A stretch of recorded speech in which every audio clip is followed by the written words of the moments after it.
আমি কাঠৰ কেইখনমান অবৈধ ট্ৰাক আমি জব্দ কৰিছো। এতিয়া কথাটো হৈছে জাতি মাটি ভেটিৰ কথা কোৱা এখন চৰকাৰৰ দিনত গোবিন চৰকাৰ বুলি এজন মানুহে কেনেকে কাঠৰ চিণ্ডিকেট চলাব পাৰিছে তাত আমাক প্ৰশ্ন আছে।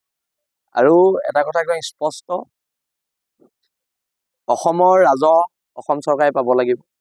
আৰু এতিয়া প্ৰশ্নটো হৈছে ইমান বিয়োগম বিভাগ থকাৰ পিছতো কেনেকে ইমান দৈনিক কোটি কোটি টকাৰ কাঠ সৰবৰাহ হৈ আছে, কোন কোন বিভাগীয় মন্ত্ৰী জড়িত হৈ আছে। এতিয়া মুখ্যমন্ত্ৰীয়ে কৈছে দুৰ্নীতিৰ বিৰুদ্ধে সহনশীলতাৰ নীতি, তেন্তে কোনোবাটো মন্ত্ৰী জড়িত হৈ আছে।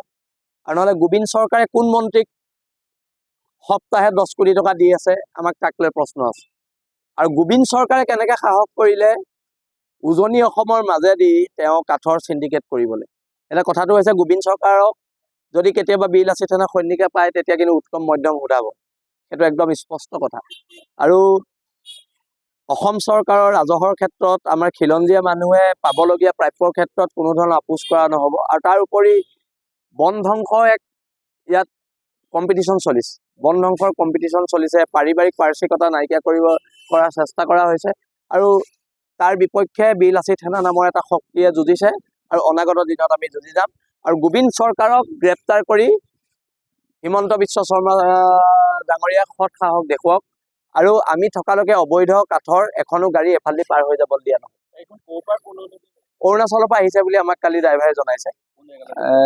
অৰুণাচলৰ পৰা গৈছে, তেওঁলোক নামনি এই মুখে গৈছে ধুবুৰীলৈকে।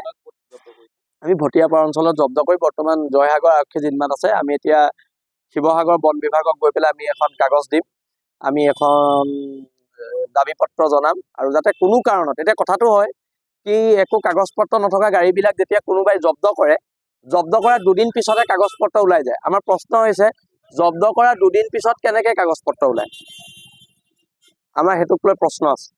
আৰু এইটো এটা সম্পূৰ্ণ অনৈতিক কাম আৰু এই কামটো অতি শীঘ্ৰে বন্ধ হ'ব লাগে।